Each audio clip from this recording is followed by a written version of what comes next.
SSC ২৬ ব্যাচের যারা আছো, তোমাদের কয়েকদিন পরে কিন্তু এসএসসি পরীক্ষা। তো তোমাদের মেইন কাজ এখন কি? রিভিশন দেওয়া, রিভিশন দেওয়া এবং রিভিশন দেওয়া। এর ভিতরেও তোমাদের অনেকেই আছো যেগুলো তোমরা কি বলো তো যে কিছু পড়া এখনো হয় না। এখনো বুঝতে পারতেছো না যে ইংলিশটা অনেক প্যারা খাচ্ছি আমি। ইংলিশের এই প্যারাগুলোকে কিভাবে দূর করব? এই জিনিসটার জন্য আজকে আমরা ইংলিশের ফার্স্ট এবং সেকেন্ড পেপার ২ টা মিলেই একটা সাজেশন দিব। তো সাজেশন থেকে ইনশাআল্লাহ অনেকটাই তোমার কি কমন পড়ে যাওয়ার কথা। তো তোমার চেষ্টা হবে এই সাজেশনে যেগুলো বলে দেওয়া হচ্ছে সেগুলো একটু রিভিউ করে নাও। যদি তোমার কই থেকে রিভিউ করবা, টেস্ট পেপার থেকে রিভিউ করতে পারো, গাইড থেকে রিভিউ করতে পারো। তোমাদের কাছে যদি টেস্ট পেপার নাও থাকে, আমরা সর্বোচ্চ চেষ্টা করব এই ভিডিওর ইউটিউবের ডেসক্রিপশনে অথবা ফেসবুকে কমেন্ট বক্সে একটা পিডিএফ দিয়ে দেওয়ার, যেখানে এখানে যেগুলো দেখাই দিয়েছি সবগুলারই বলো তো সমাধান আছে। বুঝছো? এবং আমি আশা করি তোমরা সবাই পড়বা। চলো আমরা শুরু করি। দেখো, আমাদের প্যারাগ্রাফের ভিতরে আমরা কি দিছি? ন্যাশনাল ফ্ল্যাগ খুবই ইম্পর্টেন্ট। দেখো, ন্যাশনাল ফ্ল্যাগ খুব ইম্পর্টেন্ট, একদম খুবই ইম্পর্টেন্ট। ন্যাশনাল ফ্ল্যাগ খুবই ইম্পর্টেন্ট, বুঝছো? এর সাথে দেখো স্কুল ম্যাগাজিন, তুমি দেখবা national flag, school magazine, winter morning, environment pollution, tea stall, school library, tea plantation, তারপরে এ বুক ফেয়ার। এই কয়টা তুমি আগে পড়ো, দেখবা যে এই কয়টা আসার সম্ভাবনা সবচেয়ে বেশি। তো তোমাদের একটা আমি পার্সোনাল সাজেশন দিব, সেটা হচ্ছে কি জানো? ভাবো না যে ভাই গত বছর এটা আসছিল, এই বছর এটা আসবে না। এই কাজ একদমই করবে না। আমি যখন পরীক্ষা দিই এসএসসি 22 সালে, পরীক্ষা দেওয়ার আগে আমি একটা ভিডিও দেখছিলাম যে আমাদেরই একজন বানাইছিল যে এ বুক ফেয়ার, আমাদের সময় আসছিল এই বুক ফেয়ার, আমার এখনো খেয়াল আছে যে এ বুক ফেয়ার প্যারাগ্রাফ আমাদের আগের বছর আসছে, তার আগের বছরও আসছে, তাহলে আমাদের বছর আসবে না। অ্যাকচুয়ালি আমাদের বছরে এই বুক ফেয়ারই চলে আসছিল, তো লাগাতার চলে আসছিল। তো এটা যেন ভাবো না যে আগের বছর আসছে, তার আগের বছর আসছে, তার জন্য কি বলতো আমাদের আসবে না। তো এটা যেন একদমই ভাবো না। ক্লিয়ার? তো এই কয়টা আমি বলে শোনো, এই কয়টা আগে একদম ঠাড়া মুখস্থ করবা। ঠাড়া মুখস্থ মানে একদম ঠাড়া মুখস্থ। যদি মুখস্থ নাও হচ্ছে, তুমি আগে এটার থিম বুঝবা যে এর ভিতরে এটা আসলে আমি কি লিখতে পারবো। বুঝছো? এটা আসলে কি বলতো, এটা আসলে আমার কি লিখতে হবে, এটা আগে তুমি দেখে নিবা। এই কটা পড়া হলে তারপর তুমি এখান থেকে এসে ডিফরেস্টেশন পড়বা, এটা খুবই ইম্পর্টেন্ট।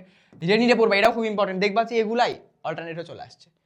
বুঝছো? দেখবা যে এগুলাই, ধরো তুমি আওয়ার ন্যাশনাল ফ্ল্যাগ, দেখবা যে কোনো একটা বোর্ডে চলে আসছে। এ স্কুল ম্যান যে কোনো একটা বোর্ডে চলে আসছে। তারপরে এখানে দেখো ওয়াটার পলিউশন যে কোনো একটা বোর্ডে চলে আসছে। এই যে সাথে দেখো ট্রাফিক জ্যাম আছে, লোডশেডিং আছে, এগুলো ইম্পর্টেন্ট। কিন্তু মোস্ট ইম্পর্টেন্ট যেগুলো সেটা দেখো সাল সহ আমরা উল্লেখ করে দিচ্ছি। তোমার জাস্ট কি হবে, এগুলো জাস্ট একটু পড়া। বুঝছো? তারপরে দেখো, তারপরে প্যারাগ্রাফের পরে কি আছে, কম্পোজিশনের ক্ষেত্রেও আমরা দেখো সুন্দর মতো সাল সহ উল্লেখ করে দিচ্ছি যে এগুলো এই সালে আসছে। এগুলোর মধ্যে দেখো তোমার কি, এই যে ওয়ান্ডার্স অফ মডার্ন সায়েন্স, এটা খুবই ইম্পর্টেন্ট ভাই। ওয়ান্ডার্স অফ মডার্ন সায়েন্স খুবই ইম্পর্টেন্ট। দেখবা যে কোনো একটা বোর্ডে চলে আসছে। তারপরে দেখো এই যে দেখো পপুলেশন প্রবলেম ইন বাংলাদেশ, এটাও খুব ইম্পর্টেন্ট। তারপর importance of reading news paper, এটাও খুব ইম্পর্টেন্ট। তোমার কাজ হবে যে বোর্ড দেওয়া যে কয়টা আছে সব কিছুই তোমাকে একবার দেখে নাও। এবং এখানে দেখো একটা এআই এর বিষয় বলা আছে, এআই রেভুলেশন, যেটা এআই রেভুলেশনটাও একটু পড়ে নিবা, এটাও খুবই ইম্পর্টেন্ট। তো তোমার কাজ হবে যে যেগুলোতে বেশি বোর্ডে দেওয়া আছে এগুলো আগে বেশি পড়ে নাও, বেশি করে পড়ে নাও। যেরকম ফেভারিট গেম, এটা তো তোমাদের যদি বলা হয় ফেভারিট গেম কম্পোজিশন লেখো, তুমি তো ফুটবল বিষয়ে অনেক লিখে দিতে পারো। সামনে ফিফা ওয়ার্ল্ড কাপ আসতেছে না, বলো তো? এগুলো তো ইজি। তো তোমার দেখো population problem in Bangladesh, wonders of modern science, এগুলো সবগুলো ধুমায়ে পড়ে নিবা। একদমই এগুলো নিয়ে যেন প্যারা একদমই না খাও। বুঝছো? বলো তো? এবং দেখো এরপরে কি, ইমেইল অথবা লেটার। আচ্ছা, ইমেইল অথবা লেটার মানে কি? তুমি বন্ধুকে মেইল করতেছো, বন্ধুকে লেটার পাঠাচ্ছ। কি আসতে পারে এসএসসির পর? তুমি কি প্ল্যান করতেছো? থ্যাঙ্কিং ফর হসপিটালিটি, তারপর রিডিং নিউজ পেপার। দেখো তুমি ওখানে যদি কম্পোজিশন অথবা প্যারাগ্রাফে যদি রিডিং নিউজ পেপার পড়ে আসো, তাহলে এখানে রিডিং নিউজ পেপারের গুরুত্বগুলো তুমি এমনি লিখতে পারবা। বুঝছো? তারপর দেখো ফিজিক্যাল এক্সারসাইজ আছে, প্রিপারেশন পর এই যে এসএসসি এক্সাম আছে। জাস্ট কি এগুলো খুবই সোজা। জাস্ট তুমি একবার জাস্ট একবার রিভিউ করবা। জাস্ট একবার রিভিউ, আর কিচ্ছু না ভাইয়া। জাস্ট একবার রিভিউ, আর কিচ্ছু না। তো তোমার একদমই টেনশন করা দাও। তোমার টেনশন হচ্ছে আগে টেনশন মাথা থেকে বের করে দেওয়া। টেনশন না করে জাস্ট পড়বা। টেনশন কি? আমার কথা হচ্ছে সামনে পরীক্ষা, এখন আমি পড়বো, টেনশন করার সময় নেই। টেনশনকে দেখবো পরীক্ষার পরে ভাববো যে রেজাল্ট কেমন আসবে। তখনও ভাবা উচিত না। তখন শুধুমাত্র আল্লাহ তাআলার কাছে চাইবো যে আল্লাহ প্লিজ রেজাল্টটা ভালো করে দাও। আল্লাহর কাছে চাইলে কি না পাওয়া যায় বলো তো? সব কিছুই পাওয়া যায়। তো তোমাদের কাজ হবে এখানে যে কটা লেখা আছে সবগুলাই একদম ভালো করে দেখো। এবং দেখো এখানে কি এই যে বোর্ড উল্লেখ করে দেওয়া আছে, এগুলো খুবই ইম্পর্টেন্ট। বুঝছো? তারপরে দেখো ডায়লগ ফার্স্ট পেপারে আসে। তো আমি একটা কথা বলবো, ডায়লগ কিভাবে লিখতে হবে। তোমাদের মেইন কথা হচ্ছে তুমি ডায়লগটা এভাবে মানে লিখবা, যেটা ওই যে হাই হ্যালো বাই, ঠিক আছে, পরে কথা হবে, এরকম মানে একটু ভালো করে উপস্থাপন করার চেষ্টা করবা। তো সবাই এরকম করেই লেখে। তো তোমার চেষ্টা করতে হবে যে একটু বেটার ওয়েতে কীভাবে স্যারের কাছে রিপ্রেজেন্ট করানো যায়। এবং অবশ্যই তোমরা জানো যে কীভাবে লিখতে হয়। প্রথমে তুমি দেখো তোমাকে প্রশ্নে যেটা বলে দিছে যে ডায়লগ অ্যাবাউট এইটা, যে dialogue about you and your friend, তুমি সেটা কি বলো তো একদম পেজের শুরুতে অ্যান্সার টু দ্য কোশ্চেন এত দিয়ে এখানে লিখবা যে এই ডায়লগ অ্যাবাউট এটা, তারপর কি বলতো যে আমার এবং আমার বন্ধু যেটা বলছে প্রশ্ন, আগে প্রশ্ন যেটা লেখা আছে সেটা এখানে লিখে, মানে এই ডায়লগ অ্যাবাউট তুমি আগে হেডিং দিয়ে নিছো, হেডিং দেওয়ার পরে এখানে কি এরকম করে কোলন দিয়ে লিখবা, যেখানে তোমার নাম থাকবে একবার, বন্ধুর নাম থাকবে একবার, তোমার নাম থাকবে একবার, বন্ধুর নাম থাকবে একবার, এবং এটা খুবই ইন্টারেক্টিভ করার চেষ্টা করবে যে জানো ওটা পরে কেউ বুঝতে পারে যে হ্যাঁ সামনের জন কথা বলতেছে, বুঝছো? বুঝতে পারছি আমি, বলো তো? তো এটা খুবই চেষ্টা করলেই পারবা। দেখো এর ভিতরে তুমি এখন কথা হচ্ছে সব, তুমি এখন বলবা যে ভাই খুবই সবচেয়ে বেশি ইম্পর্টেন্ট করে, দেখো তো আমি তোমাদের বলছিলাম ট্রি প্লান্টেশন প্যারাগ্রাফে পড়তে অথবা কি ইয়াতে পড়তে, কম্পোজিশনে পড়তে, ওখানে পড়ে আসলে তুমি এখানে এমনি ইম্পর্টেন্স দেখতে পারবা। তারপর লেটারে ফিজিক্যাল এক্সারসাইজ আছে, ওখানে পড়ে আসলে তুমি এমনিও এখানে কি বলো তো যে বেনিফিট অফ ফিজিক্যাল এক্সারসাইজ লিখতে পারবা, ওয়েস অফ ইম্প্রুভিং ইংলিশ এটাও তুমি কি আগেরগুলো পড়ে আসলে লিখতে পারবা। তারপর ইম্পর্টেন্স অফ লার্নিং কম্পিউটার শেখার যে গুরুত্ব, এটা কি বলে শেষ করা যায় বলো তো? বর্তমান যুগ এআই এর দিকে চলে যাচ্ছে, তো সব কিছুই এখন তোমার কি তুমি অটো কাজ করতেছে, তুমি যেটা তুমি এআইকে প্রম্পট দিচ্ছ এআই তোমাকে রেজাল্ট দিয়ে দিচ্ছে। তো এখন কম্পিউটার শেখা খুবই জরুরি, তুমি এগুলো সব কিছু দেখবা। এই যে importance of reading news paper আবার ওটা চলে আসছে, তো এগুলা খুবই ইজি, জাস্ট তোমাকে একবার করে কি একবার দুইবার করে পড়বা এবং অবশ্যই লিখবা না লিখলে কিন্তু হবে না, কি বলতো?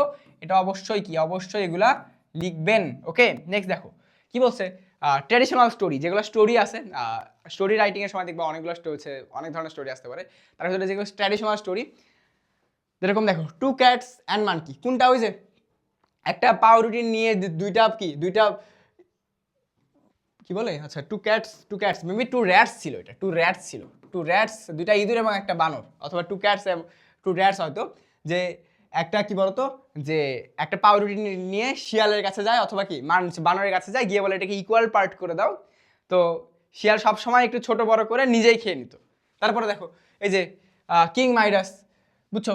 তো মেইন কথা হচ্ছে যে তোমার এখানে যে কয়টা ট্রেডিশনাল স্টোরি দেওয়া আছে, যে তারপরে যে বাইজিদ বোস্তামির কথা মনে আছে, যে নিজের মায়ের জন্য সারা রাত সে কি পানি নিয়ে দাঁড়াইছিল, এরকম সবগুলো দেখো ট্রেডিশনাল স্টোরি, যেগুলো আমরা জীবনের এইচএসসি দেওয়ার আগে কোনো না কোনো সময় শুনে আসছি, যদি শুনে নাও আসি কোনো চিন্তা নাই, জাস্ট তোমার এগুলো জাস্ট তুমি একবার করে রিভিশন, মানে একবার করে পড়বা। আমি একটা কথা বলি, যদি তোমাদের অনেকেই দেখবা যে ভাই এগুলো পুরোটা ইংলিশে লেখা আমি বুঝতেছি না, ভাই একদম পুরোটা ইংলিশে লেখা আমি একদমই বুঝতেছি না, তুমি তো তার মানে কি তোমার প্রস্তুতি ওখানেই শেষ না? তোমার এখন কামব্যাক দিতে হবে। কেমনে কামব্যাক দিবা?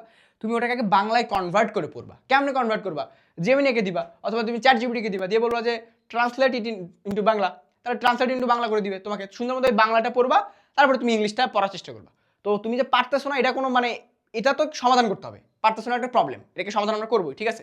এবং তারপরে দেখো আমাদের ক্রিয়েটিভ স্টোরি যেগুলো আছে, ক্রিয়েটিভ স্টোরিগুলো কি দেখবা তোমার টেস্ট পেপারে দেওয়া আছে, ক্রিয়েটিভ স্টোরিগুলো কি বলতো টেস্ট পেপারে দেওয়া আছে, দেখো দ্য ফক্স উইদাউট টেল, তারপর honest is the best policy.